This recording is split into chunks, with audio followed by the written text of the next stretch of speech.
Hello. Welcome to another episode of the Be Happy Now show.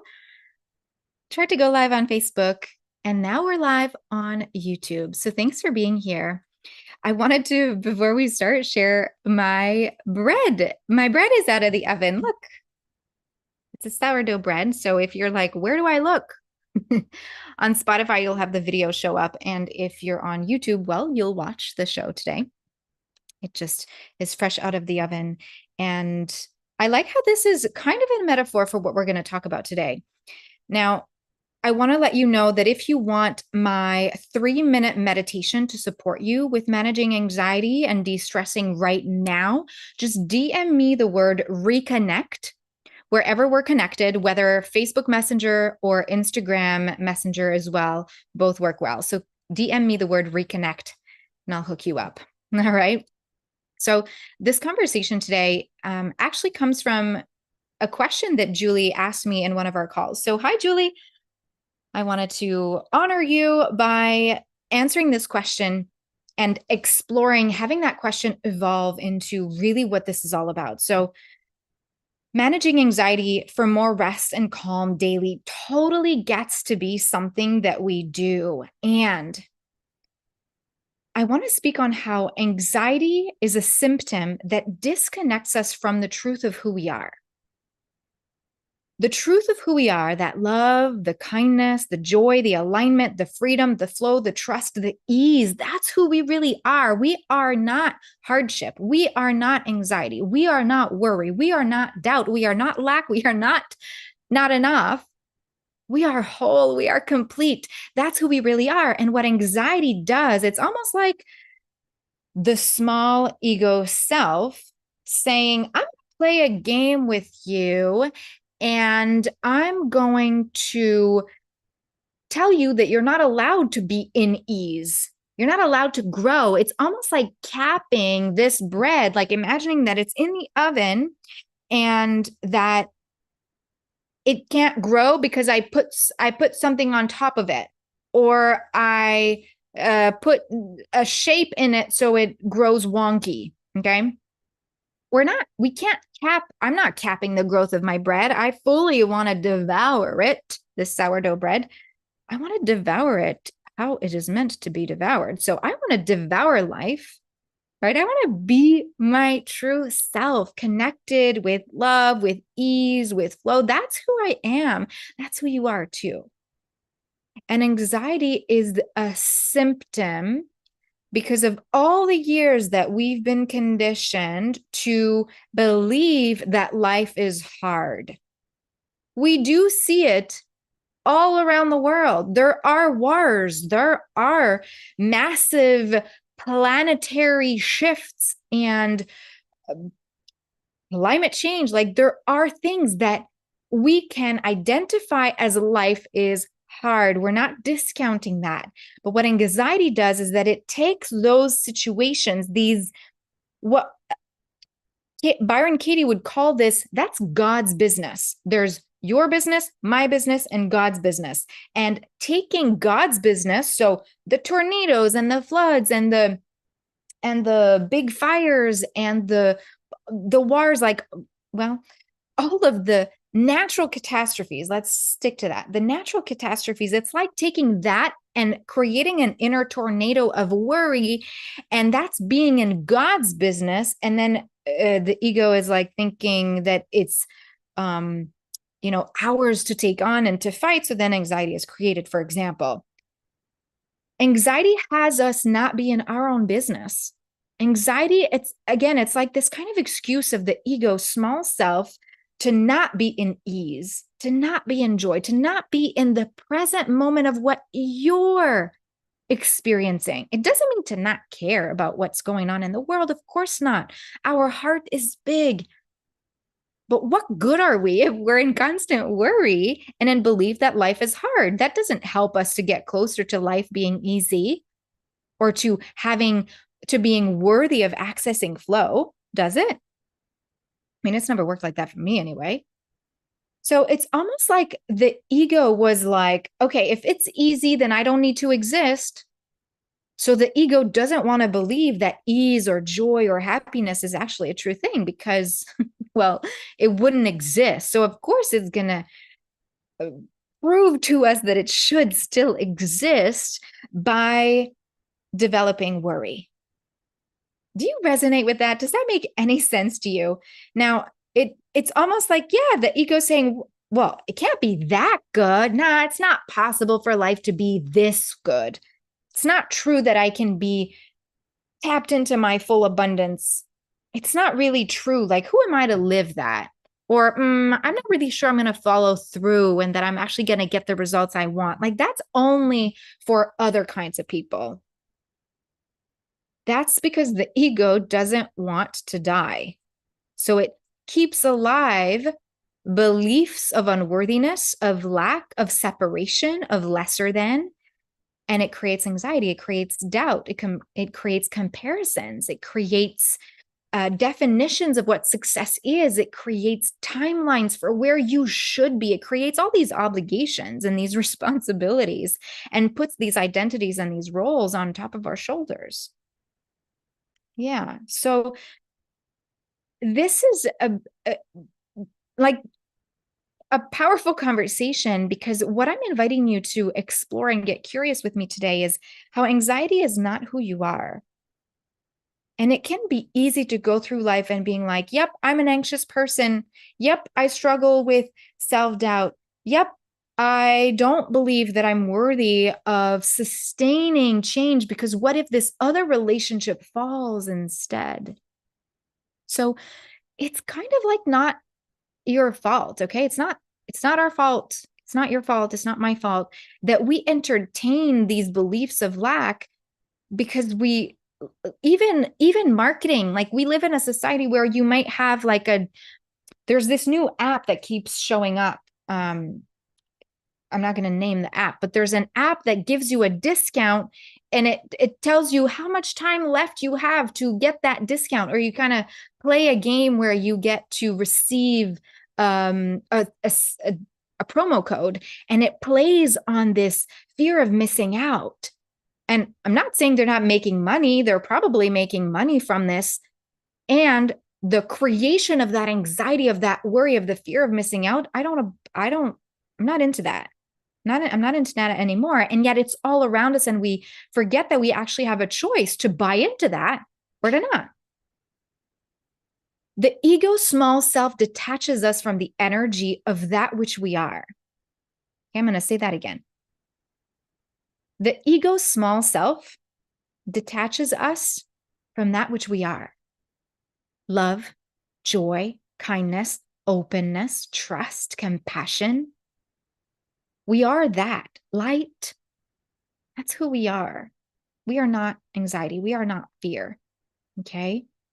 So what is the belief that you would want to hold instead of, I'm not worthy of being with joy, of being in my abundance, of being in trust?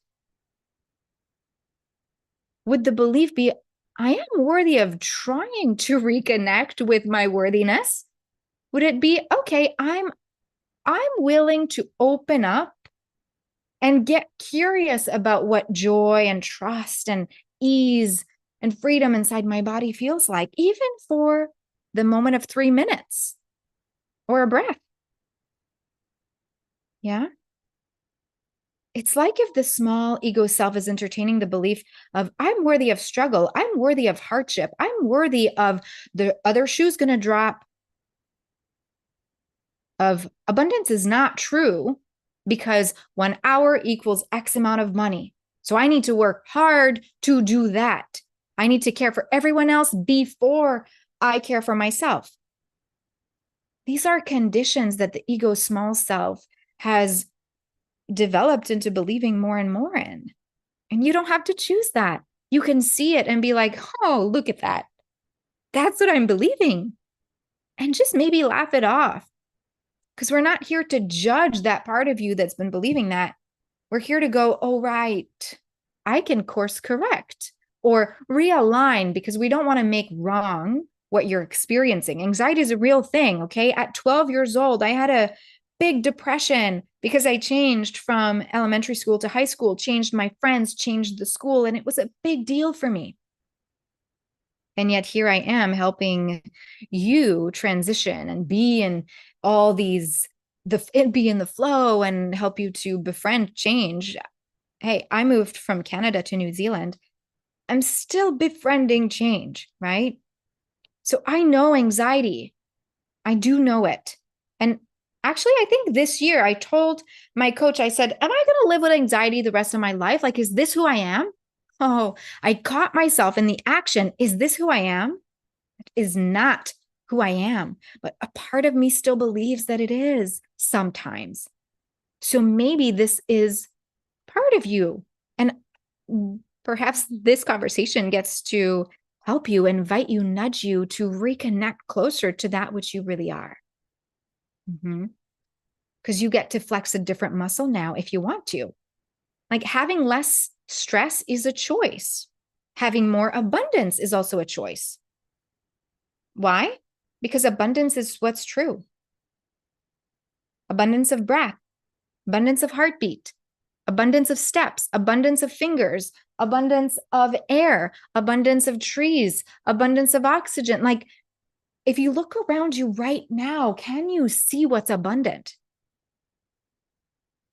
Sometimes we forget because it's right in front of us, right? You are not made for stress. You were certainly not made to be lesser than. A Course in Miracles says that no one who lives in fear is truly alive. Well, anxiety is the same thing.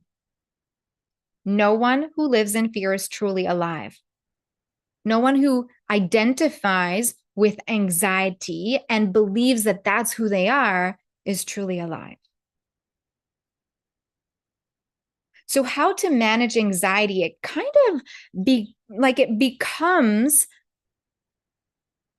a different question. It becomes a different question. Okay. It actually begins, like how to manage anxiety actually goes to the root of recognizing, like I said, that that's not who you are.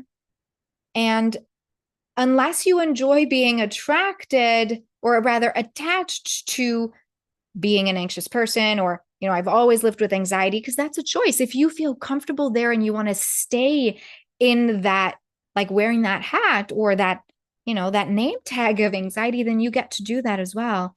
And if I was to ask you, does that serve you? Maybe it serves a certain part of you. Maybe it doesn't serve you at all.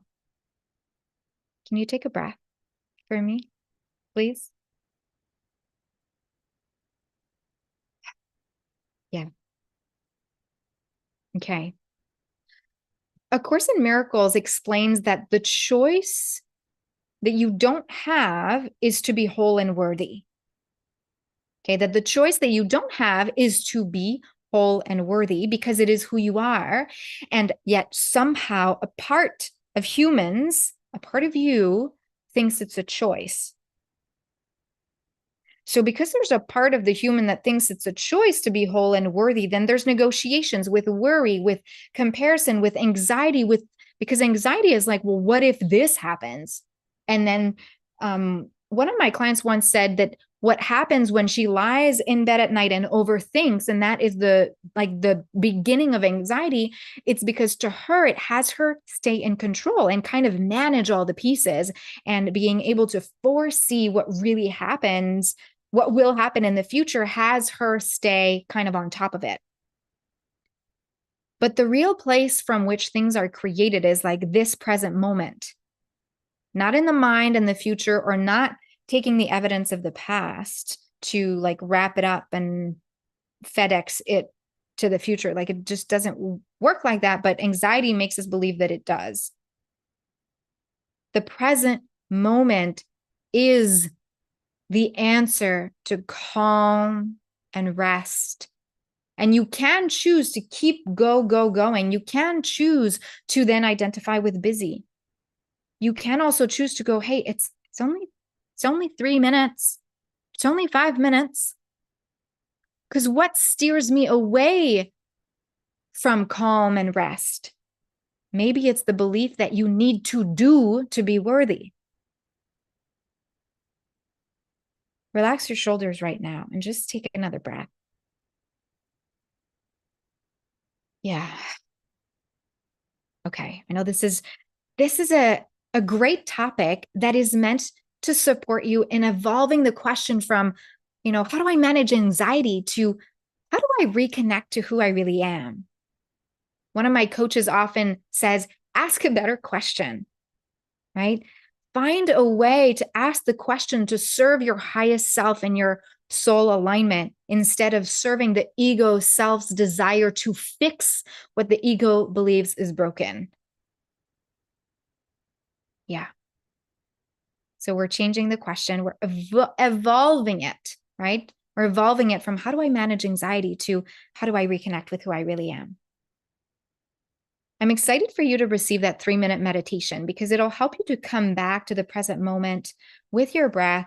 And you'll notice that it doesn't take that much time so that you can build that connection muscle to be and feel safe in the present moment and to feel safe with pausing and kind of build a relationship with the present moment and pausing so that resting and calmness can actually feel good instead of feeling like it's so far away, I can't get to it.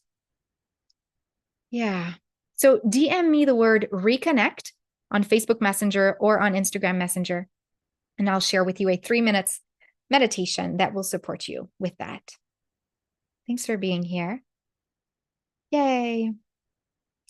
Yay, we're throwing anxiety out the window, or rather we are, because it might still be there, right? It's a work in progress. We're easing into detaching from being an anxious person. Okay. Thanks for being here. I'll see you again next time. Bye.